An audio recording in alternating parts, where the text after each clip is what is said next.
Alright guys, these are Channel Mortgage Partners with video number 4, going over one of the basic, probably one of the most important ways that the bank calculates certain factors to see if you can qualify for a mortgage. And it's called the debt to income ratio. And it's pretty basic, nothing extraordinary, just pretty much a ratio that they use to measure what your income and the debt to ratios, where it's going to place you as far as their actual program, and to see if you can qualify. So let's go over this. A little bit of math saves us a lot of hassle, right? So knowing these numbers will actually save you some time and possibly some stress if you've been contemplating on buying, or you have a friend or a family member that just bought and you're like, how the heck did they buy? I haven't been able to buy, and I know I make more money than them. But remember, not all borrowers are created equal. They might have a better FICO score because they were just more disciplined with paying their debts off and just paying things on time. You might have a lower FICO score and you make more money, but you just weren't as disciplined. So no borrower is created equal. Just like no credit report is created equal. Everything is different because every borrower, kind of like a tailor-made, customized, offer for that client. So let's go over. So preparing to buy, what you can afford, know what you can afford. Review your income and debts and assets. How much money do you have for a down payment? Obviously, we know that's very important. Number 2, how much can you afford? You can't say, okay, well, I make $5,000 and $3,000. I know I can make a mortgage payment with $3,000 because you've been pretty disciplined.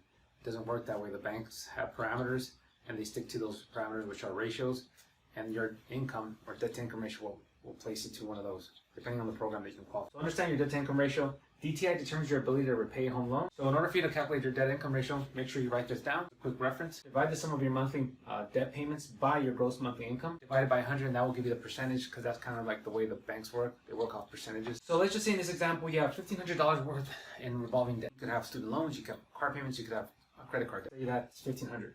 You make $4,500, right? Gross. Times 100. That's going to be 33%. So technically your debt to income ratio is going to be 33%, right? The bank is going to use that 33% to see if you can qualify for one of their products. Let's look at the bottom piece. Aim for a DTI below 43%. Don't worry, options are available if your DTI is greater than 43%. Obviously, you never want your debt to income ratio to surpass a certain parameter, a certain ratio, but there are programs out there that do allow for that.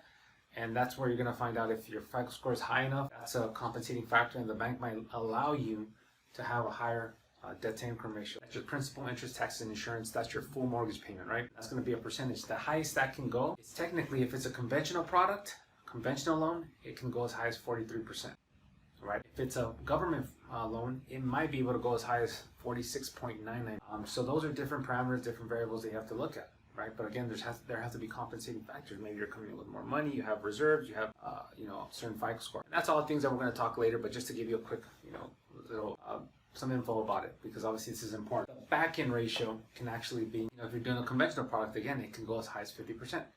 And those are changes that Fannie made, I think this past year or the previous year, they made it to 50%. So that's awesome. So that means that all your revolving debt plus your mortgage cannot surpass the 50% mark on the back end. So the front end can be as high as 43%, back end can be as high as 50%, right?